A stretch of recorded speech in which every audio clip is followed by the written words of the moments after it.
Hey, honey, would you like to come up and help me spin a few discs?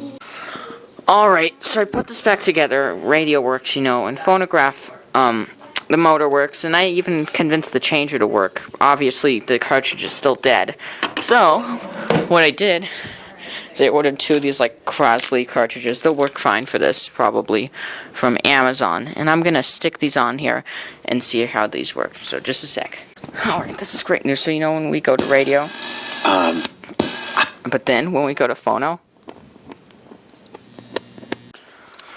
alright, I hot glued the cartridge in here.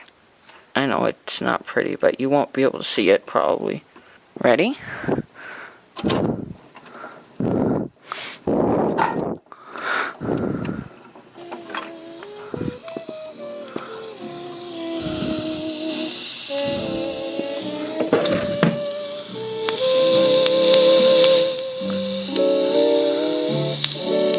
There we go. Now, it's a little quiet compared to the radio. 3.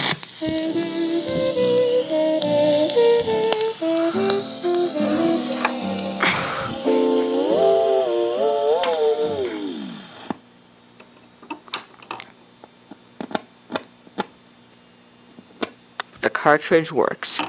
Alright, I drilled out the rivets on the phonograph cartridge with the egg beater drill, and because science rules, we're going to see what's inside this thing, even though we destroyed it. So let's see if I can get this thing apart. So this is exactly why this cartridge doesn't work anymore. So this is a piezoelectric crystal. This is what it's supposed to look like. It doesn't look like that anymore. And no, it's not asbestos. And this is exactly why these die. It's because, you see, the piezoelectric crystal, it just turns into dust.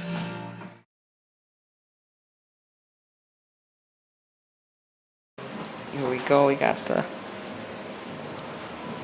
I believe I own this record. I own, this one right here. Pardon me. Uh-huh. Oh. You find one of these, eBay will pay you a good amount for one of these.